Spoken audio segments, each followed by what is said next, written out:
Welcome to part 3 of my 6-video series on how to deharsh a rock and metal song. This video today, we're going to talk about drum cymbals, which is something that drives me nuts. I'm going to show you some super simple strategies for EQing these cymbals to make them sound way less harsh, but still be airy and vibrant, which coincidentally is exactly what we need for rock and metal songs. If you're interested in figuring out how to deharsh guitars or bass, those are videos 1 and 2, so go back and rewatch those. They have tons of great information in them. What is going on, YouTube? My name is Bobby Balo. I'm the mixing and mastering engineer at Raytown Productions, and I help home studio owners and bedroom producers make better sounding music without needing expensive gear or unnecessary plugins. This video is really going to help you bring your drum mixes to life. It's going to allow you to compress and really squeeze all of the energy out of the drums without them sounding fatiguing. So I'm really excited to get into this video. But before I do that, I want to share with you a special gift I made just for you. That's right, just for you. I put together a list of my favorite free mixing and mastering plugins. It's a comprehensive guide. It covers compressors, distortion, amp sims to EQs, limiters, clippers, sample rate converters. I mean, there's tons of stuff in this guide. I think you're going to find it super valuable. So pause this video and grab that download, and then come back and let's get into the video. If you missed day 1 and day 2, I showed you where all the harsh frequencies are for guitars and bass. So be sure to watch those if you're still struggling with a really harsh sounding metal song. And as a quick reminder, these tracks that I'm using are some free stems that I got from Brian Hood. I have a link in the description if you want to check those out.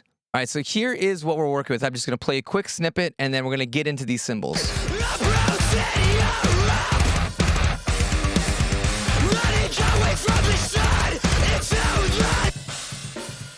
Here is the overhead track, and a lot of times with these, it can be deceptively harsh and you don't even realize it.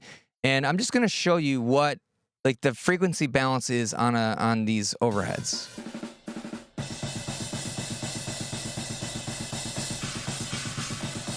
So let's do some general EQ just to clean these up. So first things first, we have way too much mud in these overheads. So let's just scoop out some of this rumble. Let's clean up some of this low mid-range just to make room for the bass and the guitar and the vocals.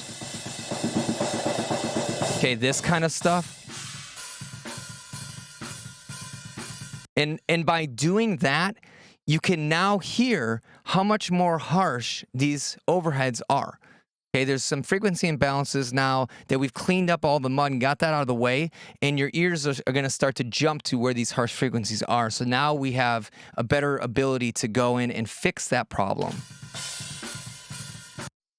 So what I find typically with cymbals is that there's always this 3K bump on overhead tracks or regular cymbals. What I like to do is you can literally just use a visual spectrum analyzer for this and find that spot where there's this general hump right here.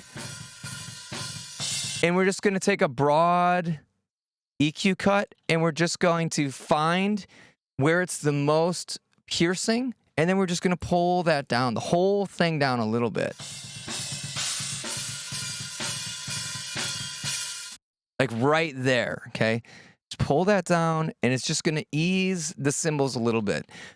With metal and rock, what's going to happen is we're going to keep compressing and limiting the drums and all the different elements as we mix this more and more, and these harsh cymbals are going to keep crawling louder and louder and louder up to the top. So we have to do a little bit of preventative maintenance right now and dip some of this out. Cool. If you watch the guitar video, I showed a similar trick that I'm going to show you right here.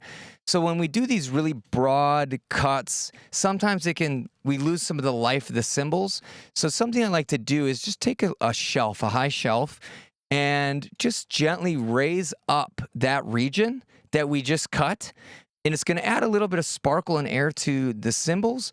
But because we made that big cut, it's going to keep the most harsh stuff tucked away still, and it's just going to bring a little bit of air to the mix. So listen to what this does.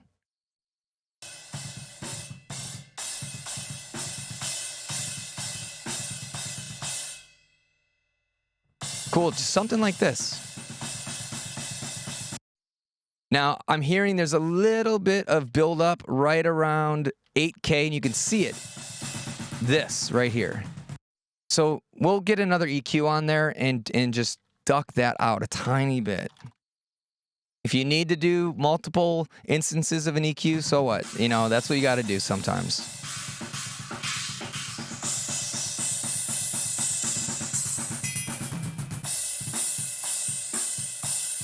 Right there, like that like hurts my ears when I do that. That's too much.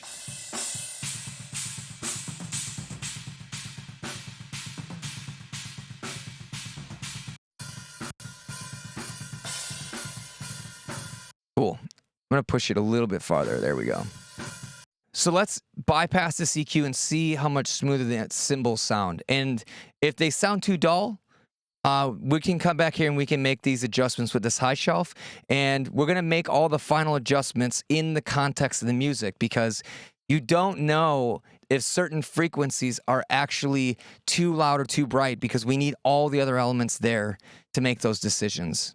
But general tonal shaping and finding these really harsh, broad areas is something we can do in solo. So let's bypass this and see how much we've improved these overheads.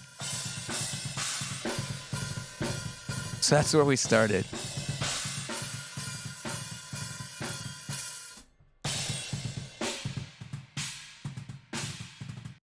Yeah, in general, it's sounding pretty good. Let's bring everything in and just make sure that the cymbals don't sound too bright. What I like to do now is we're going to test this spot that we have by increasing the gain way more, decreasing it too much, and then trying to find an equilibrium. And see where we end up when everything is being played back. So if it's about 3 dB, then we had it right on when we were listening in solo. But we're going to find out with everything playing where it really is.